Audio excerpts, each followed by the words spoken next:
How did I get here? Where do I begin? Where can I feel safe?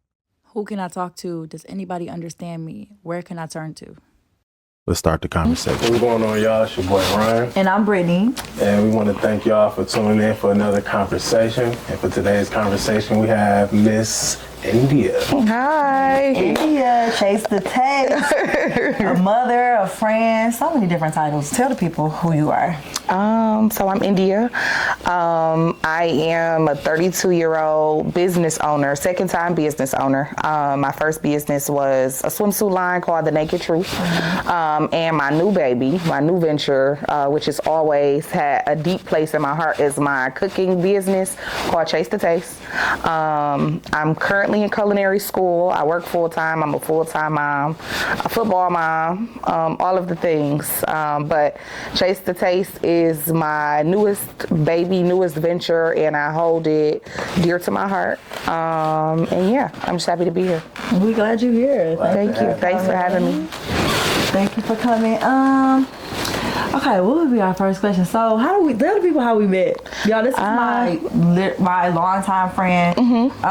One of my closest friends that I have. I would say my best friend, one of my best friends. We met through the crazy circumstance. I'm gonna let her tell you, but now we just have such a deeper relationship. Just like we've grown through God, we've grown through trials, we've grown through so many different things. But So our first encounter was me selling her swimsuits from my swimsuit line called The Naked Truth, and she was literally my poster child. Like I started getting more business because of her, and after meeting on that level, she became my makeup artist.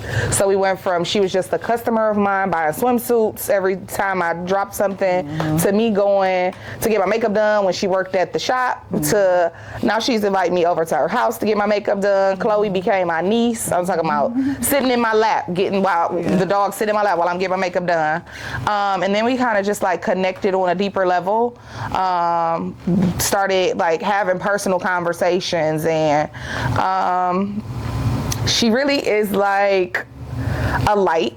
And so many people were trying to dim her light, and I'm the kind of person I gravitate, and I'm like a big sister kind of like I think these people they might be around you for the wrong reasons, and I think they might be trying to take advantage or dim your light. And I saw that, and I chose to stay connected because I know that at least if I'm connected to her, then I can kind of peep what's going on around her, like protect her in a way. But yeah, since we've been friends, like grown spiritually, like on a more personal level, and yeah, she is literally one of my best friends, like speaks life into me. When I'm questioning myself, when I'm doubting myself, we literally, like if I got something on my mind and I know like, I don't know if I really trust anybody else with this information, she gonna be the person I call to give me the advice. likewise. Yeah. That's what's up. Yeah. We got really close, especially within the last like few years. We've gotten extremely close. But she always been just a real person. Like always been genuine, never really wanted like growing through my life is always been people who have just wanted stuff from me or like wanted to be around me because like I told you before, like what I could offer, like what I could give, and like the type of lifestyle I was living. And she kind of just was like not that, like she didn't want nothing from me. She literally just wanted to be my friend. Hey, how are you doing? Like want to make sure you're genuinely good. And I'm like, I don't really have no. At first it was a little weird. I'm like, I don't know, cause like I wasn't used to having like genuine friends. Yeah. Like I felt like I always had some type of static with women, like in my life, and she kind of was like one of the few that I actually kept, that I have still, that I kept around. Cause that's one thing with me and women. I've had so many like different betrayals in friendships. Like I've had people just try to cross me in like the most craziest ways. Like since I could remember,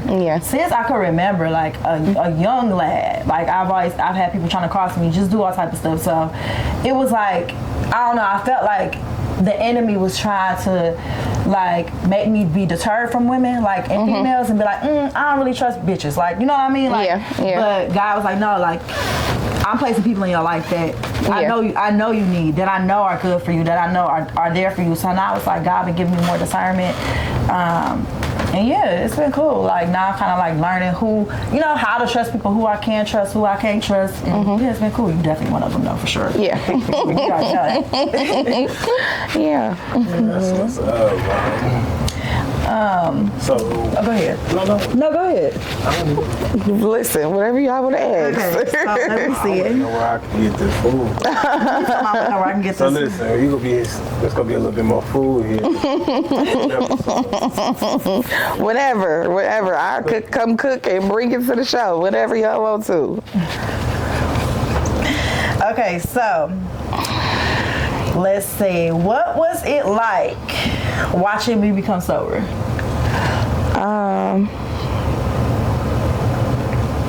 Honestly, it was scary at first. Not because I didn't want you to become sober, but because in the midst of you becoming sober, I didn't want what was happening around you to affect the direction you were going in. So that part of it was scary. It was also refreshing. And then what else will I say? That's probably, I mean, I was happy. I was grateful because before that, something happened in our friendship and I knew I needed to take a step back, not because I didn't want to be your friend anymore, but I knew that I loved you so much that I needed to allow you to go through what you were going through and make those decisions by yourself. Like when I seen what was happening prior to you becoming sober, I'm like, this isn't nothing I can force. It's not anything that I can push her to or pull her through. You know what I'm saying? But I will be here to support you in whatever way I can. So I did take a step back because I felt like you needed that time in that room to do whatever, you know what I'm saying, you saw fit. So, and I prayed in the midst of all of it because I knew that even if I didn't have my hand in it, he did. So That's I just made sure I prayed through it. That's fact. So. And we talk about how I hid that from you. Like Yeah. it was a part of me that I hid from you. Like, did you know? I knew. Yeah. I know. I said she's hiding something. I always know when you hiding something from me because you don't even know that you don't do it naturally, but you act different when you're hiding something from me. Like, you know how, and I'm not meaning to compare you to Chloe or anything, but say Chloe do some bad shit, right? And she like, I'm gonna go hide off in the corner and act like I didn't do nothing. And that's exactly how you are. Yeah, I was isolated. Yeah. A lot. Like you would know that too, or turning my location off. Yeah. Isolate. All the things. And I'd be calling, why is the location off? Yeah. Like, Why? What's going on? Why is the location off? So did you know exactly what it was? Or I didn't. You know what? I'll say that in February, I think I knew what it was. And that's just because a specific incident happened, not an incident, but we like spent the weekend together and a couple different things occurred and I kind of picked up on it. And because I have had, like I've dealt with addicts majority of my life. My mom was an addict for most of my childhood. She was addicted to alcohol my entire childhood. So I didn't know what the addiction was, but I saw the signs. Just based off of what I saw in my childhood and how I seen people spiral and make irrational decisions. So I knew it was something. I didn't know what it was.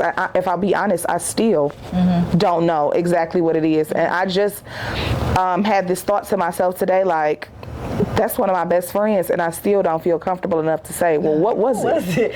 What was it? If they ask that at meetings, so who was your drug of choice? Yeah, I've never asked because to me it never mattered. As long as we beat it and we get through it and you stay on the right track, baby, I don't care what it is. That ain't gonna change my love for you. So I never felt the need to ask what it was. So. And I always appreciated that. Like, I remember there was times where like you would be like, what's your location? And during that addictive phase, like when I was in that addiction, I would be so irritated. Yeah. Because like I don't want you to be concerned about this moment. I want to be isolated. Like many people, if you out here and you facing that, like you want to be isolated. You don't want people to be concerned for you because you know the more you isolate, the more you can just do whatever the fuck you want to do. But it's really like when you look back on it, you got to be grateful for people like that, like you, my mama. Oh my goodness, like y'all two got on my nerves the absolute most during that time.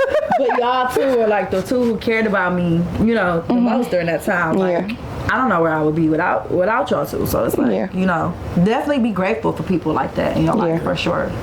Cause I'm gonna get on your nerves, and you one of mine. So I don't give a damn. Turn the phone off. Turn the location. I'ma pop up. I'ma come find you. I'ma figure it out. But yeah, that's just who I am. But you one of mine. So I want to make sure you okay. So when somebody is changing their life, how important is, like, it don't even have to be through addiction, just growing. How important are real friends in that moment? I feel like they're extremely important because sometimes you don't want to go to your family in the midst of whatever you got going on, because family oftentimes have you in a box and they see you this way and they've always seen you this way, and they don't really know how to remove you from that box and allow you to grow, right? So friends, I feel like, are different because I got you at a stage in your life. Like, I don't know childhood Brittany. I didn't meet you when you were a kid. I didn't have time to put you in a box. You know what I'm saying? So I feel like real friends are extremely important to have during a time like that, because especially ones like me, because I'm not going to sugarcoat shit. I'm going to tell you exactly what it is. I'm going to hold you accountable, but I'm also going to hold your hand through it too. Like, we're going to get through this together, but you got to know the truth. Like, I'm going to tell you the truth. So real friends are extremely important to have. For sure. Getting through anything and growing through anything. You listen, you got to be grateful for friends during that time. Like, did you have any, like, people that was just real friends in your life during that? I had one, yeah. Other than my mom, I had my brothers. I had my homegirl, Chelsea. She was there. But she was there the best way she can. Yeah. You know what I'm saying? Because she had her own life. Yeah. But for the most part, I just had my mom and my brothers. Yeah. So, Yeah. especially my two youngest brothers. They was probably there the most. So without them, What was that? Can I ask you a question? Okay. So what was that like, dealing with what you were dealing with, knowing you had two little brothers looking up to you? It was probably the hardest because being the oldest brother, I felt like I had to be an example. Yeah. And especially before the addiction, I was an example. It was like, oh, okay, he doing this, you doing that, bro, I'm proud of you. And I hid my problems. Yeah. Not only just my drinking, but I hid what I was going on during recovery, Yeah.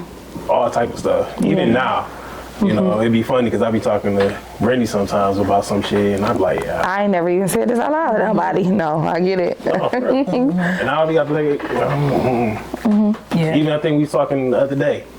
And she was like, you know, how was the day? I was like, shit, you know me, I gotta keep my game face on. He do say that. And you don't always have to. I'll tell him that all the time. But you know, I feel like I do. Yeah. I do. Because you got people looking up to you, but guess what? Strength ain't all. I mean, like, weakness is it can be a strength that sometimes, you know what I'm saying? Like, that can provide strength for somebody else, knowing that it's okay. Like, you can be weak sometimes. Oh, yeah. I mean, And there's nothing wrong with I that. have my moments where I do talk about it. Like, if there was last episode with Raheem, and I was just talking about something, you know, I was being a bitch. Now, am I gonna sit up here? Will I ever just sit? I hate that he said, I'm sorry, Darren. I hate that She you said say shit that. like I hate this, but I was like, see me, I'm the tough love type of person. Yeah. So But just because you show emotion don't make you a bitch. no. Oh. It wasn't just showing emotion. It was sitting in my pity. Okay. Like I was like, Victimizing. What was me? that's what Yeah. I was being a bitch. But showing emotion now, can I show emotion? If it's somebody that I'm really cool with, like I trust, Yeah. I show emotion. Yeah. But if it's like Just Just like have a random. conversation. Yeah. Yeah. I get that. I just get quiet. Yeah. Like, I mean, I feel like that might be a defense mechanism. Oh, absolutely. Because you feel like you got to protect yourself. Your guard always got to be up. Yeah, I get that. I get that. Yeah. Well, let's get into you, Miss Indy. So you started your catering business. You started your cooking entrepreneur empire. That's what I'm gonna call it because that's what it's gonna become. Okay, period. Speak it. So how did cooking first become your outlet? So I'll say this. I've been cooking my whole life, and this was what I used to do with both my grandmothers. So like I told y'all, my mother was an addict. She abused alcohol, and more often than not, we spent time with my grandmas. If if she wasn't stable enough for us to be living in our own house, we would live in a house with either my great grandma or, you know, both my grandmas or whatever. And that was literally our thing. Like, they taught me how to cook everything. We was baking cakes from scratch. I'm still scared to cook bacon on the stove because I got popped in the eye when I was 5. Still traumatized, okay? I put the bacon in the oven. But when they died, both of them actually died. One died in 2018. The other one died in 21, I believe. And it wasn't until they passed that I found, like, okay, the only thing that brings me peace is cooking. Now, I'll be transparent. When my mother's mother passed away, which was in 2018, she actually had, like, she passed away from cancer. So y'all know they give them a bunch of pain meds. She was on hospice. My first outlet was the pills. And I don't think I've ever really said this out loud. You know, like, we'll talk about it, and if we are extremely close, I'll talk about it. But that was my first outlet. Like, I was addicted to her pain pills for a while, and I didn't know. Like, I didn't realize the severity of it until my brother-in-law kind of picked up on it, and he took the pills from me. And when I noticed that I offered him money to give me the pills back, I said, oh yeah, you might have a problem. You might have a problem. And fortunately, I was one of those people that just when that experience happened, I was like, no, you got to shake it. Like, this can't be your reality just because you know what addiction can do. So I stopped, like, cold turkey, stopped taking them, all of that. So that was my first outlet. And then cooking, when I cook, I feel closer to them. So that is really why it became my passion. Like, I know they would be extremely proud if they knew what I was doing. And it's I feel like it's my ministry. Like, me cooking and watching how my food, or how people respond to my food, or, you know, it make me feel good. So that is why I started cooking, like, started back cooking. Yep. That's what's up. Yeah. It's a passion right there. So, okay, so you answered, when would you realize it would, so how do you want your food, or what do you want your food to make people feel like, or like, how do you want it to make people feel when they taste your food? Like they on soul food. Like the auntie with the, like, the, mama, what you say yesterday? Mama, you are. Big mama, you are. That's what I'm talking about. I wanted to make them feel like going to Big Mama's house on Sunday, and you feel that comfort, and you feel like, I went through so much shit Monday through Saturday. Sunday, I'm going to Big Mama house, and I could just let it all out. It's peaceful here. This is a safe space here. Like, I just want people to feel warm and cozy and like they at their Big Mama house when they eat my food. And not that I'm just cooking soul food, because I can cook a variety of stuff, but I just mean that feeling that it gives you, knowing that I'm looking forward to eating that food on Sunday, and I can't wait to, you know, be around my family and be surrounded by love and not be judged, and take the weight of the world off my shoulders and just come here, eat a good meal, and, you know, be around community and be around good company. So, and that falls into your ministry, huh? Yeah. So that's how you think your ministry is gearing towards, or how it's gonna look? How does that look? How do you think that looks? I don't know. Ask me ask the question again. How does it look to have your ministry be in cooking? I guess I don't really know how to answer that. That's cool. I don't really know how to answer that. That's cool. Maybe got it. Yeah, I was about to say I was gonna say it's gonna come. I don't know how to answer that yet. Cool. Yeah. So, what is next for you? Like, where do you feel like God is calling you to next? Like, in life, in your ministry, and I feel like He wants me to continue doing what I'm doing, like as far as cooking. I definitely want to do more giving back, like going to shelters and cooking for them. I actually thought about maybe reaching out to some local jails or different places where adult housing is, so to see if I can cook for them, because I have friends that are incarcerated that complain about how horrible the food is. So to do something like that where maybe once a week I'll come in and I'll cook food for the entire unit or whatever the case may be, just so that they can get that feel. Like, I know they incarcerated and I know they're supposed to be being rehabilitated, but feeding them they're not supposed to eat garbage. I don't think. No, not that I'm paying taxes for them to be there. At least let them eat good. At least let them eat good. Baby, I went to jail for 8 days. The worst 8 days of my life. Do you know that the juice that they give them literally stains the floor? Oh like my if you God. drop the juice on the floor. So imagine what it do to the insides. They said don't drink that juice. They actually said the juice was like meant to mess up your Digestive system. yeah, and to not be able to have kids because they don't want women to get pregnant while they're in jail. What? I learned something new about you every Oh my God. year. You talking about jail? Jail.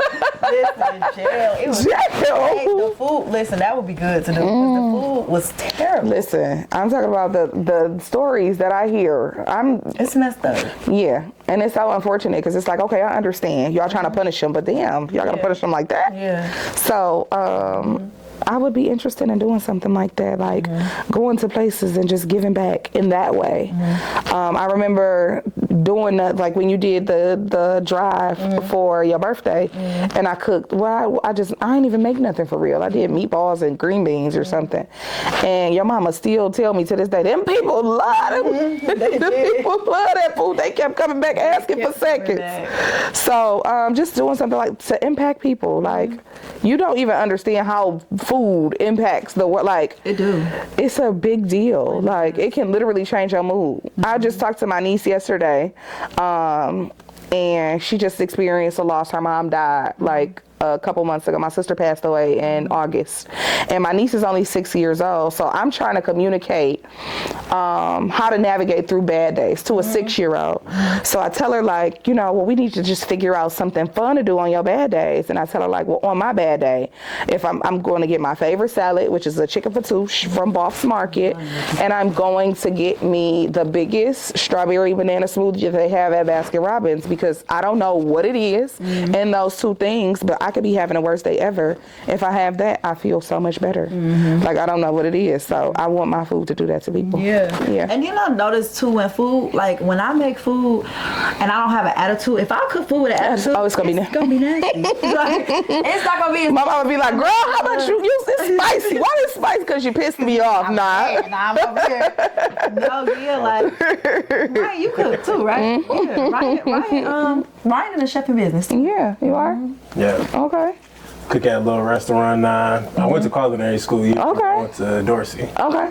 So How was that program? Because I hear stories. I mean, I went during COVID. Oh, okay. So to me, it was good because all Yeah. the stuff you just went, took it home, you cooked it. Oh, you went and took it home and cooked it? Take it Oh, home, cook it, okay. and I liked it. Yeah. So, Okay. but I don't know how it is inside.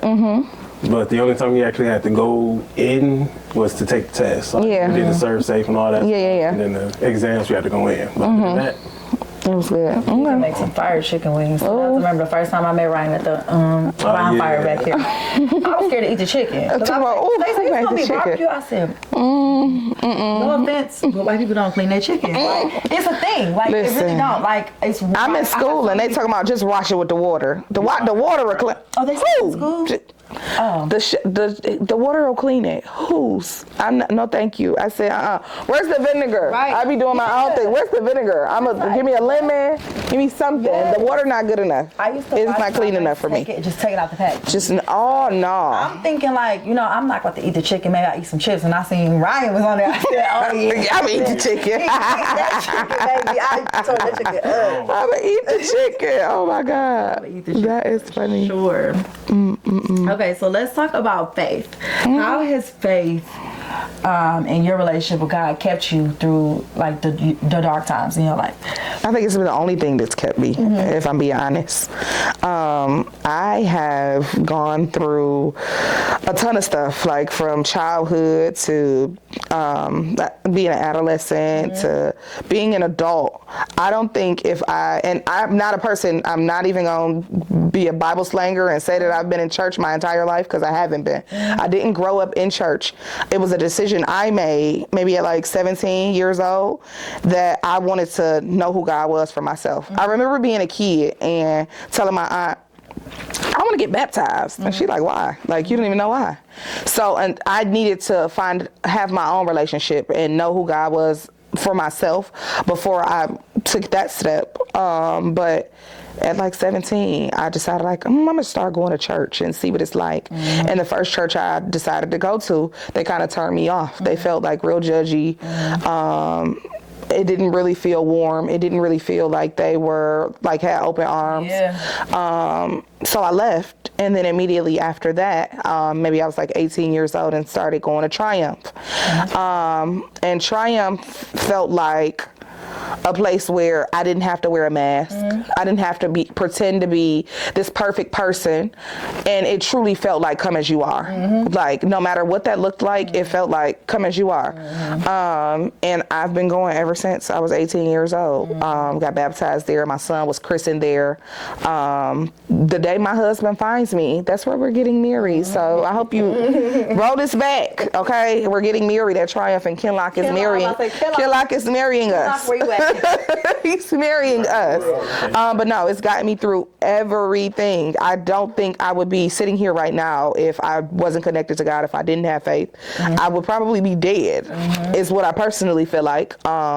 He saved my life more than once. And I would be lying to say that I'm here today because of anything or anybody else. It was all him. No, I think about that like, because I'm newer in my relationship with God, like 2023. And I think about it like, all this, he's had his hand on me the entire time. For so long. Like, even like, I had to go back and think, because this was something I saw somebody say on TikTok, like, go back and think of a place when you were young and you felt like God wasn't, and think about him being there when you thought he wasn't there. And I literally went to go see my dad's grave. And it was like, it started coming back to when he was there, girl. You know, I wrote a poem about my dad, and it came back to me while I was sitting there. Wrote a poem about my dad. He died when I was 2. Wrote the poem in like 6th grade. And in the poem, I said something about God, like God has you with. I'm like, God's been, he's been there the whole time. No, but it's like he had his hands on me for so long. And I can't, like, now me inserting that faith and me actually knowing him because he always knew me. It changed so much stuff. Like I feel like you know, our feelings gonna change every day. For sure, baby. When I say that it's just unshakable. Like that peace I have on the inside, no matter if everything around me is falling apart. Yeah, baby. Faith is definitely important, but also like sometimes I do still have that fear. Like that fear will be in place of it, but I have to be like, you gotta remind yourself every day. It's literally a constant work. Like some days I wake up like, what the fuck? How I'm gonna do this? How I'm gonna do that? And when I sit and look back on my life, he's literally always kept me. That's true. Like I'm a single mother, and I have been for 11 years. My son, you know what I'm saying? Like his daddy. That's another show. This is sober talk. My bad. Anyhow, literally single mom. I done had a job. I done not had a job. I done quit a job. I done got fired from a job. He's always kept me, and it's never been a time that he didn't show up for us when I didn't know who would. You know what I'm saying? Like we've never went without.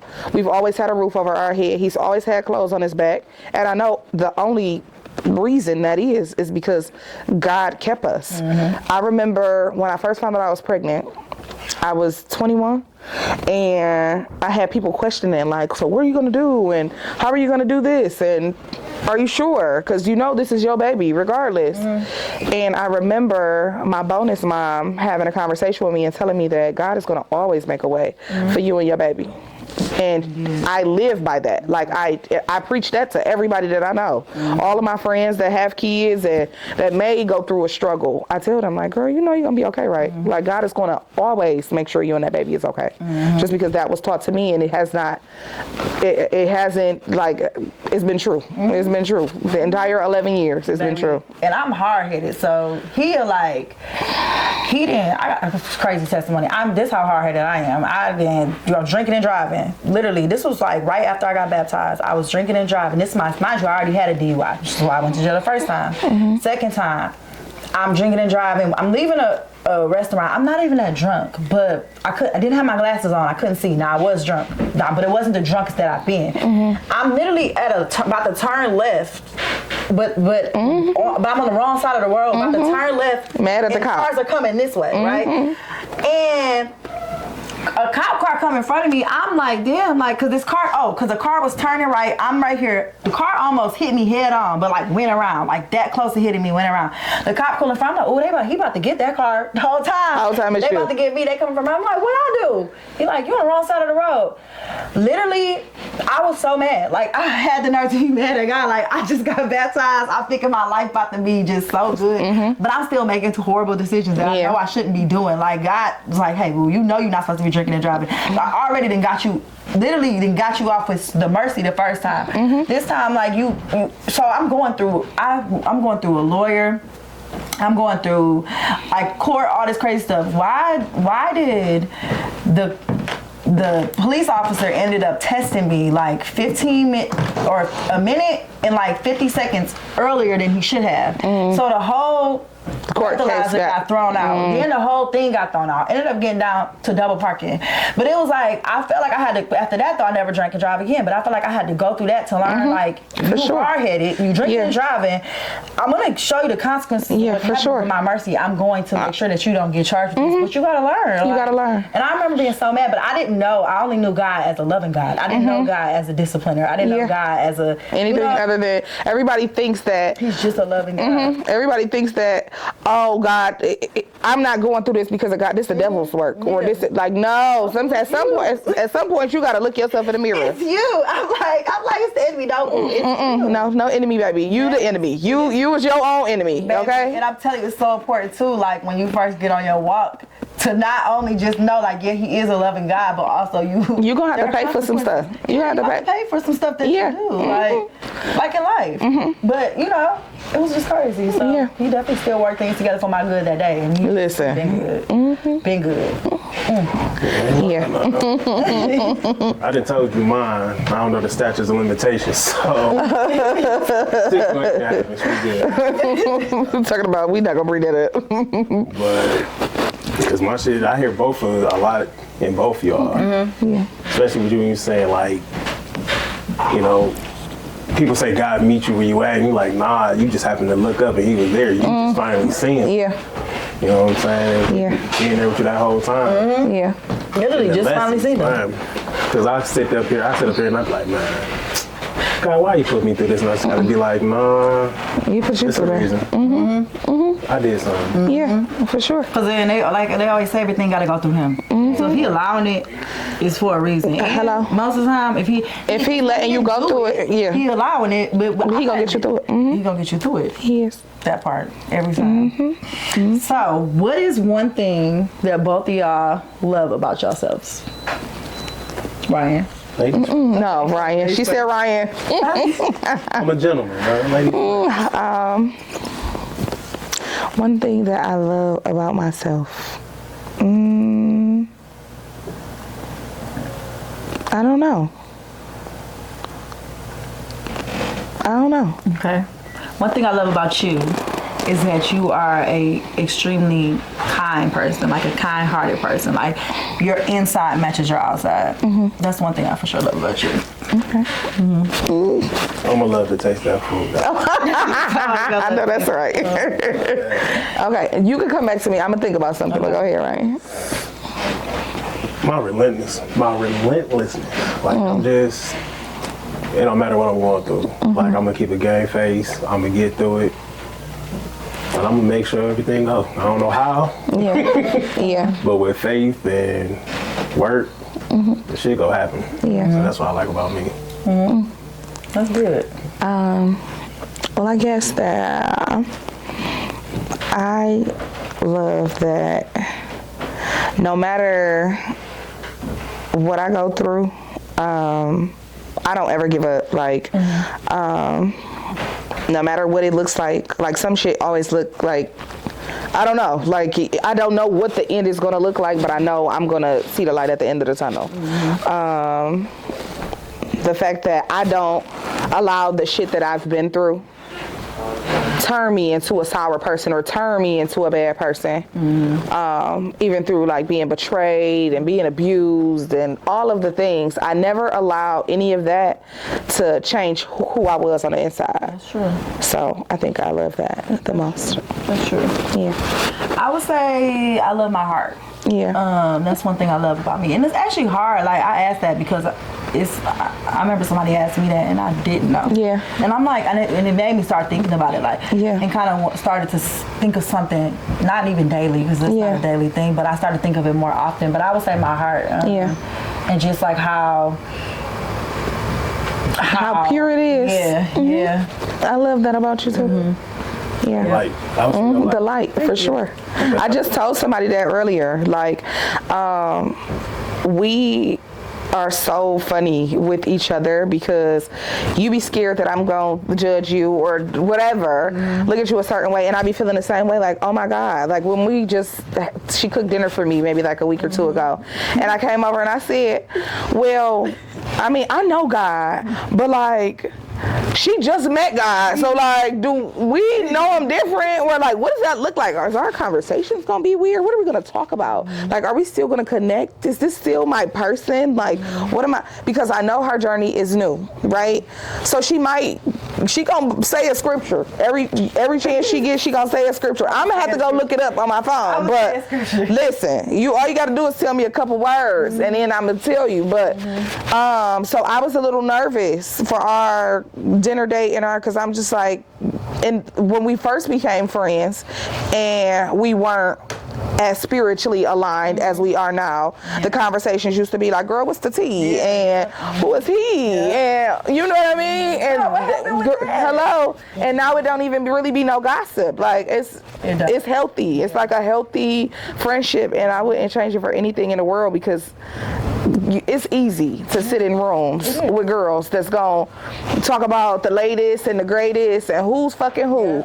And baby, that ain't getting me to where God want me to be. So I don't even really care to have those conversations. Everything in my life, I want to be intentional. And that goes for my friendships. I agree. I'll also bring this up, and please don't hate me for it. Every time that Brittany has gotten drunk, right? You know, so they say that drunk people don't tell no lies. She professed her love to me like never before, every single time. Like, I remember the first time you did it, we was in the back of the Uber. We was in the back of an Uber. I remember that. On our way, we was on our way to Night Owl. I was say we was either leaving Night Owl or we was going to Night Owl. Who told us to get in the Uber and go to Night Owl? That was such a crazy idea. Anyhow, we got in the Uber, went to Night Owl, and she was just telling me like, I'm gonna start showing up for you more, and you're such a good friend, and you're this and that, and profess her love for me. This is under the influence, right? So and the conversation will stick to me to this day, but I'm like, I don't know if she was saying that because she was just drunk. Right. So I don't know if I should believe it fully, like I'm gonna wait until the action follows. Then it happened again. It was your birthday. We in the club. We wasn't even in a club. We was in a bar. We was in a bar. In the dive bar. Doing karaoke. Oh, this baby ain't get off the mic. But then, she did the same thing and said some of the same things. So I'm like, okay, maybe this is just something she feels more comfortable verbalizing when she got a little liquid courage. But this might really be how she feel. But what I will say is that we've had hard conversations where I felt like she wasn't being the kind of friend to me that I was being to her. And sometimes people don't know how to be that kind of friend because they've never experienced the kind of friend that I am. And since we've had those hard conversations, I can say that you've been showing up, like, not just bitch, I need you to send us some money for DoorDash and send us some food, or, you know, like not in a financial way, but like in a real way. Like when I'm not having a good day, or when I do get into a dark moment because I'm thinking about my sister or whatever, you've always made a point to show up for us. And not just me. And when I say us, I mean me and my son. Like, if it come to church, she don't miss a beat. People, and you can tell what kind of friend you have by the way they show up for you and your kids. Like, everybody not like that. She don't have no kids. She don't know what it's like. And when you get, sometimes when you get single friends, they don't understand, like, maybe I can't go, or maybe I don't got the money because I had to pay for football, or whatever the case may be. And you've never made me feel like I couldn't call you and I couldn't depend on you. And I know that if anything were to ever happen to me, that you would show up for my baby like he yours. And I truly believe that. And I love you so much for that. Oh God, we serious gonna cry. Ugly. I love you too. God. Yeah, I really wanted to make that intentional. I wanted to be intentional with that, like showing up for you, because you always showed up for me. And I think, and I talked about that on one of my podcasts with Ryan, like, I think I didn't know how to be a friend for a long time. Like, it was something that, because it was just like, I was being what was around me, and I didn't know how to be that. Yeah. Now I'm like learning how to be that. And I realized, like, I was very selfish. So being a friend is literally being selfless. Thank you. Like, and it's cool. Yeah. But it's like, just showing up, like going out of your way sometimes. And most of the time, it don't even be going out of your way when you love that person. Like, and you genuinely, truly want, you know, to see that person happy. Yeah. But I appreciate that. Yeah, for sure. I love you. I love you too. So we're gonna end off with something light. Okay. Chef confessions. Oh. Okay. Okay. So, what is a food you hate cooking? A food that I hate cooking. Fried chicken. Fried chicken? What? I hate to smell it leaving my house. Me too. Anything fried, I hate it. If I could, I can still smell it. You can smell it, girl. From the other day, you smell it. No, I don't smell it. But I know what you mean. I hate the smell of fried chicken, the after smell of anything. In the washer immediately. You didn't smell like all that fried food when you No. Girl. It's probably because I was just in the thick of it. No, I didn't. But I hate the smell of it. What's the kitchen egg? When people just keep walking in and out of my kitchen. Get out. Because what are you in here for? Okay, so what would you cook for a girl dinner? Like for dinner with your girls? Brunch. Brunch? Yeah, because I'm killing. Listen, baby, we eating the brunch up. Okay, I love a brunch. We eating the brunch up. I had so many people tell me the other day at my little, well, not little, but at my catering event I just did, this the best burgers I ever had in my life. Ooh, I wish I would've got Listen, some. I'm like, I don't know why y'all didn't get a plate. They was packing plates. I was trying not to be greedy. I was like, let me not take it. No, so now we got to have a girls' day, and I'm gonna cook brunch. Okay. So yeah. What about a breakup meal? What would you cook? Who getting broke up with? You breaking up with them? Oh, girl, chitlins. I don't know what I feed him for. What are these hot dogs? Go see your mama. I don't know what to Think about what you said when I said, the bunch was only $2.50. You said, what you want, hot dogs?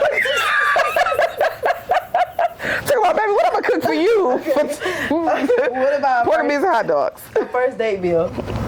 A first date meal. I'm not cooking on the first date. I know you was gonna say that.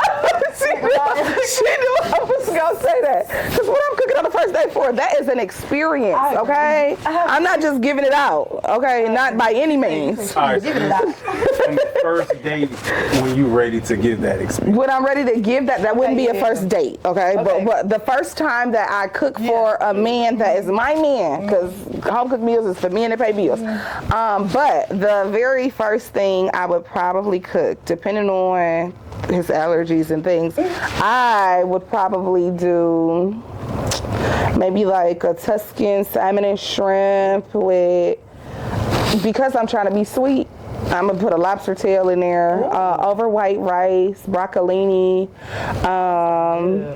and some kind of bread. Maybe like breadsticks, dinner roll, something like that. Now, if you ever need a food review, Let's go on a date. Don't ask me out on camera. Well, look, you can take her on the date. You could just bring me. Just bring me. We got to bring Ryan a plate. Listen, we gonna definitely bring Ryan a plate for his hospitality. I got you. Yo, what's your hangover meal? Listen, if I'm being that I cook or just That you cook or that you like. that I like, because I don't cook when I got a hangover. I go right to McDonald's and give me a large Sprite and a hash brown. Gotta have electricity. It's gonna start your engine every time. That's right. Every time. Definitely gonna start your engine.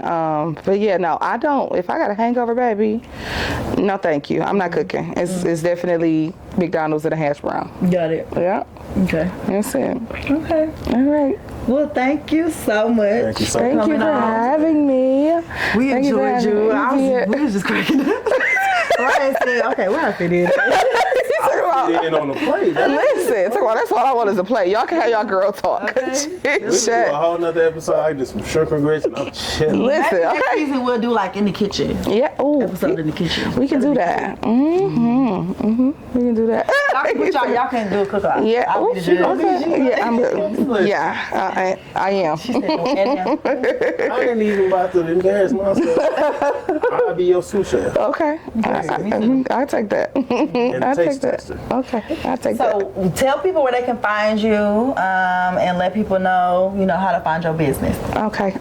So my Instagram is Chase the Taste, the number 14. That's the year my son was born. Chase the Taste. His name is Chase. So hence the name Chase the Taste. I'm on Instagram. All of my booking info is in my bio on Instagram. My personal page is ___ the Indie Way. You can get a glimpse of my life. I don't, not a full detailed, but you can get a little peek on my personal life. And we'll be sure to link your stuff too here, just in case people want to Book me. book you. Thank you. Well, thank you so I much. know how it tastes. Please, on the next episode. On the next episode. Thank you so much for coming on. Of course, anytime. Thanks for having me. All right. All right. See y'all next time. Bye.